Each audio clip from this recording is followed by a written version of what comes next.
Well, I'd like to welcome our featured guest for this half hour of the program. He's a very familiar face to viewers of this program, and a very familiar face to me during the years that I've hosted here on BNN Bloomberg. Jeff Hall, Senior Financial Advisor at Manulife Wealth. He's with us for the full half hour. Thanks for coming in. My pleasure. That report from Judy Trinh was on the subject of defense spending in Canada and the Canadian economy, the linkage between the two. The takeaway from that economist was defense spending alone won't keep us out of a recession. What's your take on the role that defense spending can play within a domestic economy? Well, one of the challenges for Canada specifically is we don't have a lot of defense companies. So one of the challenges is Canada's committed to go from 2% in NATO spending up to the 5% committed by the 32 member countries of NATO.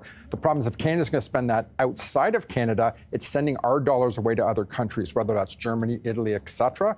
But the big key there is there's a bit of a subtle flex. A lot of the Europeans rather buy from each other right now, and possibly even Canada, because as a way to push back on Trump a bit. They'll get to their 5% NATO. Doesn't mean they're going to give it to the Americans, though, which is kind of interesting. Okay, and one of the takeaways there was the tariff dispute with the United States is significant to the Canadian economy, and it does have the potential to push the Canadian economy into a recession. You've got lots of thoughts, as you always do, on how investors can navigate very challenging times like this. What's your message to Canadian investors looking at this market right now? Well, I think the biggest thing is be a proud Canadian, but there's ways you can insulate yourself from what I call the Trump slump. He's going to use Canada like a punching bag, unfortunately, for the next 3.5 years. So Canadians that are doing their portfolios with their advisors need to kind of navigate that correctly and find different ways to adapt, but also to benefit, as an example. So one of the things a lot of Canadians forget, and there was a great line from Mike Myers, the comedian, and the great hockey great Gordie Howe, elbows up, right? Yeah. And it's good to see Canada able to do that. But one of the things you can also do is, if there's an old saying, if you can't beat them, join them. So one of the things people can do, actually, especially for Canadians, is you can also invest in the U.S. So Trump's not a bully against you. He's a bully for you. And instead of getting in front of the bulldozer, get behind it. So he's plowing the way for you that way.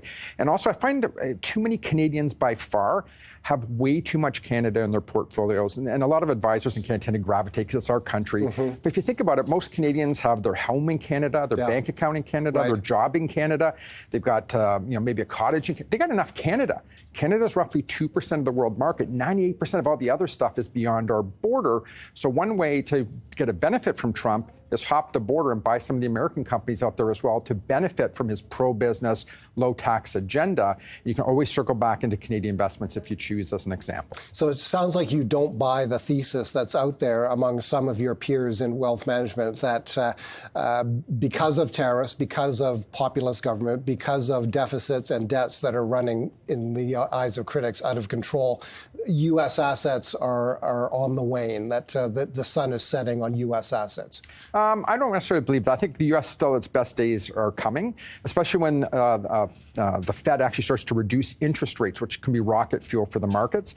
I'm more concerned about Canada right now. They've got a lot of headwinds, a lot of struggles with our economy. There's a lot of things to juggle there. But again, I think a lot of Canadians are missing the opportunity to invest beyond our border globally in all kinds of different countries. It's almost like finding the best possible businesses to add to your roster, just like curating a fine museum with the best paintings from around the world. You have the whole world as your oyster. Take advantage of it. Canada's great, but 98% is beyond our border. So always look beyond just Canada.